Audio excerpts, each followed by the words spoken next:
நபி அவங்க சொன்னாங்க, யார் காலையில் 100 விடுத்தம் மாலையில் 100 விடுத்தம் சுப்ஹான் அல்லாஹி வபிஹம்திஹி என்று சொல்லுவாரோ, காலையில் 100 விடுத்தம் மாலையில் 100 விடுத்தம் சுப்ஹான் அல்லாஹி வபிஹம்திஹி என்று சொல்லுவாரோ, நாளை மறுமையில் சொன்னாங்க அவரை விட சிறந்த ஒரு நன்மையை கொண்டு வருபவர் வேறு யாரும் இருக்க மாட்டார்.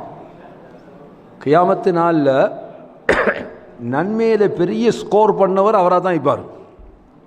சொன்னாங்க, யார் அவரை விட அதிகமாக செய்தாரோ அவரை தவிர நாங்கள்.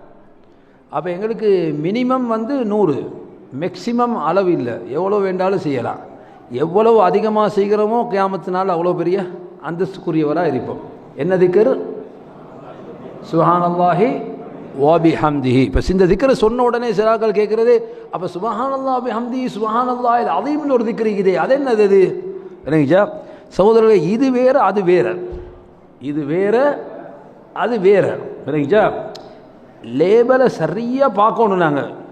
இல்லைங்கச்சா லேபல்களை என்ன செஞ்சிடக்கூடாது, ஒன்றோடு ஒன்றை இணைச்சி எல்லாம் முஷக்கலாகிடக்கூடாது. இல்லைங்கச்சா சுப்ஹானல்லாஹி வபிஹம்திஹி சுப்ஹானல்லாஹில் அஸீம் என்ற திக்ரை பொறுத்த வரைக்கும் நபி அவங்க அதை காலை மாலையில் ஓதுங்கன்னு சொல்லலை, 100 தடவை ஓதுங்கன்னு கூட சொல்லலை. அதை எப்படி சொன்னாங்க? சொன்னாங்க 2 வார்த்தைகள் உண்டு, அது அல்லாஹ்வுக்கு விருப்பமானது, நாவினால் சொல்வதற்கு இலகுவானது, மீசான் திராசில் பாரமானது. 2 வார்த்தைகள் உண்டு, நாவினால் சொல்வதற்கு இலகுவானது, அல்லாஹ்வுக்கு விருப்பமானது, மீசான் திராசில் பாரமானது. அதென்ன?